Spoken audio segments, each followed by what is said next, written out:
Guys, welcome back again. कैसे हैं आप सब? I hope all of you are good. आज हम किसी डाइट या फिर फूड से रिलेटेड बात नहीं करेंगे। आज हम बात करने वाले हैं ब्लैक फंगस यानी कि म्यूकोरमाइकोसिस के बारे में। रिसेंटली इसके ऊपर इतनी सारी न्यूज़ आई कि लोगों ने अपने माइंड में, अपने मन में बहुत सारे थॉट्स और परसेप्शंस इसके बारे में क्रिएट कर लिए हैं। लेकिन आज हम डिटेल स्टडी ब्लैक फंगस यानी कि म्यूकोरमाइकोसिस के बारे में करने वाले हैं। So let's begin.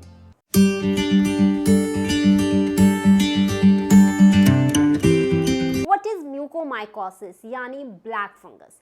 Mucormycosis black fungus एक तरह की फंगल इन्फेक्शन है जो बहुत ही ज़्यादा रेयर लेकिन फैटल कंडीशन है, मतलब एक डेंजरस कंडीशन है और ये आपके स्किन, लंग्स और ब्रेन को इफ़ेक्ट करती है। लेकिन ये एक सेकेंडरी इन्फेक्शन है। सेकेंडरी इन्फेक्शन मीन्स जब किसी इंसान को पहले से ही कोई बीमारी होती है, वो किसी बीमारी से लंबे अरसे से जूझ रहा है, तो उससे म्यूकोरमाइकोसिस ब्लैक फंगस होने के चांसेस होते हैं, बिकॉज ये कभी प्राइमरी इन्फेक्शन नहीं होती। तो अगर आपको डायबिटीज़ है, टीबी है, निमोनिया है, HIV, एड्स, कोई भी बीमारी है, उन्हीं लोगों में हमें ब्लैक फंगस म्यूकोरमाइकोसिस देखने को मिलती है। अब ये होती कैसे है? म्यूकोर मोल्ड जो फंगल इन्फेक्शन कॉज करने के स्पोर्स होते हैं, जो नॉर्मली हमारे एनवायरनमेंट में प्रेजेंट होते हैं, हमारे जर्म्स बहुत सारे एनवायरनमेंट में प्रेजेंट होते हैं और वहीं पर ये आपको सॉइल, प्लांट्स, डेड डिकेइंग जो फ्रूट्स होते हैं हम खाते हैं और उसके बाद उनको पील ऑफ करके जो फेंक देते हैं, या कोई सड़ा गला होता है, वेजिटेबल्स, ये फंगल इन्फेक्शन उन्हीं से हमारी बॉडी में एंटर करती है। How does one catch black fungus? जो फंगल इन्फेक्शन कॉज करने के स्पोर्स होते हैं वो हमारे एनवायरनमेंट में बहुत बड़ी तादाद में प्रेजेंट होते हैं। तो अगर आपकी स्किन पे कोई कट लगा है, आपको ट्रॉमा है, आपको कोई स्क्रैच या ब्रूज हुआ है, तो ये स्पोर्स वहीं से आपकी स्किन में एंटर करते हैं और आपको फंगल इन्फेक्शन कॉज करवा देते हैं। Who is at risk? जो लोग हाईली इम्यूनो कॉम्प्रोमाइज्ड हैं, यानी कि जिनकी बॉडी में इम्यूनिटी बहुत ज़्यादा लो है, जिनकी बॉडी नॉर्मल इन्फेक्शन से फाइट नहीं कर पाती, जैसे अनकंट्रोल्ड डायबिटिक पेशेंट्स, जो कैंसर के पेशेंट्स हैं, जिन्हें HIV, एड्स, या फिर जिनकी बॉडी में ऑर्गन ट्रांसप्लांट हुआ है, या फिर जो बहुत लंबे अरसे से स्टेरॉइड्स को ले रहे हैं, तो उनकी बॉडी में इम्यूनिटी और भी ज़्यादा लो हो जाती है। बॉडी की जर्म्स के खिलाफ लड़ने की क्षमता और भी कम हो जाती है। तो उन्हीं में हमें म्यूकोरमाइकोसिस ब्लैक फंगस देखने को मिलती है। नॉर्मली हम और आप जैसे जो हेल्दी लोग हैं, जिन्हें कोई बीमारी नहीं है, अनकंट्रोल कंडीशन में, तो उन्हें ये इन्फेक्शन नहीं होती। अगर बाय चांस हो भी जाती है तो हमारा इम्यून सिस्टम ईजिली उससे फाइट करके भगा भी सकता है। इसीलिए इसे हम सेकेंडरी इन्फेक्शन कहते हैं, जो इम्यूनो कॉम्प्रोमाइज्ड लोगों को ही अटैक करती है।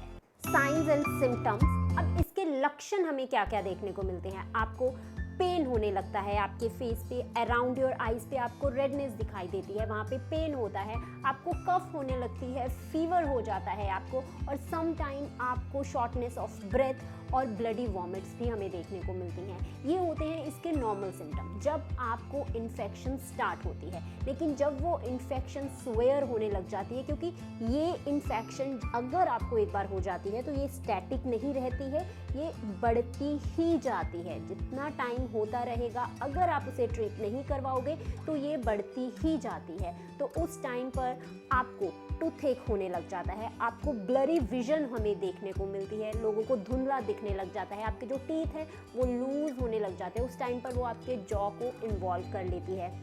और इतना ही नहीं, उसके बाद आपको ब्लैकनिंग डिस्चार्ज भी हमें देखने को मिलता है, ब्लैकिश कलर, या फिर समटाइम ब्लड आपके नोजल से हमें डिस्चार्ज देखने को मिलता है। आपको साइनस इन्फेक्शन हो जाती है, नेजल आपके ब्लॉक हो जाते हैं, आपका जो पैलेट है, नोज ब्रिज है और ये जो चीक बोन है, ये भी हमें बिल्कुल एंड में ब्लैक देखने को मिलते हैं। How you prevent it? अब इसे हम रोक कैसे सकते हैं? आपको मास्क को वियर करना है। अगर आप बाहर हैं, सॉइल सॉइल में है या फिर गार्डनिंग में है तो उस टाइम पर आपको प्रॉपर शूज़ कैरी करने हैं और आपको फुल कवर्ड क्लोथ्स पहनने, आपकी आर्म्स कवर होनी चाहिए, आपकी जो लेग्स हैं, आपकी पूरी की पूरी बॉडी फुली कवर होनी चाहिए, तभी आप इस ब्लैक फंगस से बच सकते हैं। और इसके साथ ही आपको अपने शुगर लेवल को, जो लोग अनकंट्रोल्ड डायबिटिक हैं उन्हें अपने शुगर लेवल को रेगुलर बेसिस पे चेक करना है। और अगर आप हैवी स्टेरॉइड्स पर हैं तो डेफिनेटली आपको स्टेरॉइड्स की डोज को कम करना पड़ेगा और आपको अपने आप को फुल डे हाइड्रेट रखना है। पानी आप जितना ज़्यादा पी सकते हैं उतना ज़्यादा पिए, बिकॉज तब भी आपका जो इम्यून है वो इतना ज़्यादा लो नहीं होगा और आप इस फंगल इन्फेक्शन से ईजिली बच सकते हैं। Is it contagious? नो, ये कंटाजियस नहीं है। अगर आपको ब्लैक फंगस या म्यूकोमाइकोसिस इन्फेक्शन हुई है किसी भी व्यक्ति को, तो ये उससे दूसरे इंसान को नहीं हो सकती। लेकिन आजकल हमें फिर भी ब्लैक फंगस और म्यूकोमाइकोसिस के इतने केस क्यों देखने को मिल रहे हैं? क्या ये कोविड-19 के साथ इसका कोई लिंक है? आजकल ही नहीं, अगर हम देखें 2002 में जब सार्स आया था तो उस टाइम पर भी ब्लैक फंगस के केसेस हम लोगों को देखने को मिले थे। अगेन, क्योंकि ये इम्यूनो कॉम्प्रोमाइज लोगों में ही होती है, तो आप इसे डायरेक्टली कोविड-19 पेशेंट्स के साथ लिंक नहीं कर सकते, बिकॉज आजकल over use of cheap steroid इतना ज़्यादा होने लग चुका है, जिसकी वजह से लोगों की जो इम्यूनिटी है वो और भी ज़्यादा लो हो जाती है। बेशक वो इंसान कोविड-19 से तो रिकवर कर रहा है, लेकिन वो उसकी इम्यूनिटी पर इम्पैक्ट डाल रहे हैं, जिसकी वजह से लोग ब्लैक फंगस म्यूकोरमाइकोसिस का शिकार हो रहे हैं। अगर हम चीप स्टेरॉइड्स की डोज को कम कर देंगे और गुड क्वालिटी ऑफ स्टेरॉइड्स का इस्तेमाल करेंगे, डेफिनेटली म्यूकोमाइकोसिस, ब्लैक फंगस के केसेस इमीडिएटली हमें कम देखने को मिलेंगे। Is there any treatment of mucormycosis?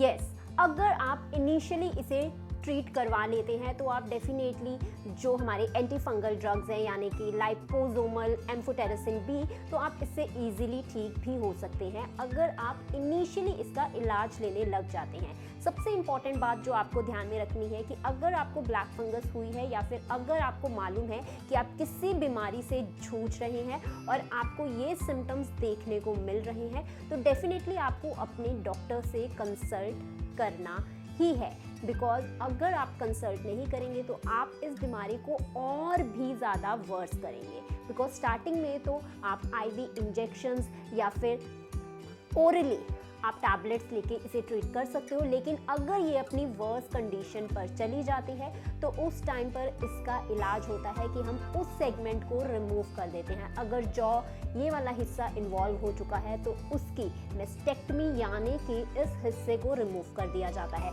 अगर किसी की आई इन्वॉल्व हो जाती है, ब्लरिंग विजन, तो इसका मतलब वो एंड स्टेज पर है तो उसकी आई को हमें रिमूव करना पड़ता है। तो इसीलिए ये है एक फैटल कंडीशन, लेकिन ये उन्हीं लोगों में होती है जो इम्यूनो कॉम्प्रोमाइज्ड हैं। सो गाइस, प्लीज़ जो भी मिथ सर्कुलेट हो रहे हैं, प्लीज़ आप खुद जाके दूसरे लोगों को जागरूक करिए। और अगर आपके पास भी ऐसा कोई मैसेज आता है then please do not forward it, because ये उन्हीं लोगों को अटैक करेगी। This is a secondary infection. And stop use of overuse of cheap steroids in COVID-19 patients. Please do not link that COVID-19 patients में ही mucormycosis देखने को मिल रही है। Thanks for watching the video. I'll meet you in the next video. Till then, take care. Bye bye. Be safe, be healthy, be happy. And please do subscribe the channel. And if you like the video, hit the like button and comment me in the comment section कि आपको ये video कैसी लगी। और अगर आपको ऐसी ही कोई और इंटरेस्टिंग हेल्थ रिलेटेड टॉपिक से वीडियो चाहिए, just comment me in the comment section. Bye bye.